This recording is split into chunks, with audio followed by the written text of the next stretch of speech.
June 13, 1995, a Provident bank in suburban Cincinnati is robbed of over $10,000. There are no arrests. July 31st, another Provident bank is hit. Police believe the same bandit has struck again. Surveillance photos are murky, but cops release this sketch of the perpetrator. Still no arrest. But just days later, the police get a break. A tip that would lead to the arrest of 35-year-old Tony Thacker on bank robbery charges. The tip came from one of his roommates. She immediately grabbed a phone, called Crime Stoppers, and said, "We think we know who robbed your bank." You see, Tony's roommates believed they had reason to be suspicious. Here's Tony Thacker in 1988, just before he went to jail for, you guessed it, robbing a bank. And I decided at that point, the day of incarceration, from then on, I would turn my life around and try to do a whole lot better. Since he got out of jail in 1991, Tony has worked as a car salesman and stayed out of trouble.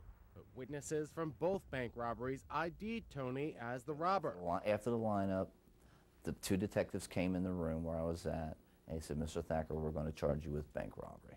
Tony's sister Maxine knew she couldn't let her brother be unfairly convicted. He said, "If I'm convicted of this, they're saying I'm facing 130 years, and I'll find a way to commit suicide. I won't do it for something I didn't do."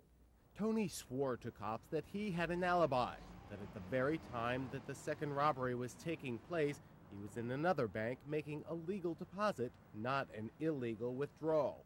But Tony says the cops weren't interested in hearing his story.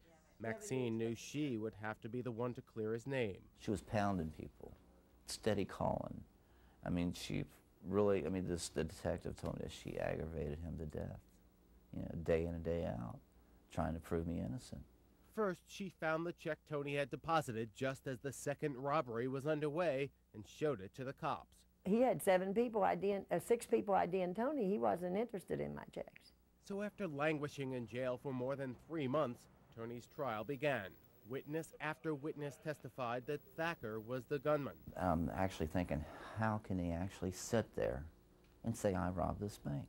2 days into the trial, things looked grim for Tony. Cops had checked out his alibi, screening every frame of the surveillance video from his bank that showed customers waiting online. And guess what? No Tony. That's when I got the brilliant idea of us viewing it, Tony viewing it. It was a 2-second flash. I was there and gone. As soon as I seen it, I heard, "There I am." 2-second flash. Saved my whole life. Judge called court. He found me not guilty. I'm thanking Maxine for sticking with me all the time. I've found the evidence to free me.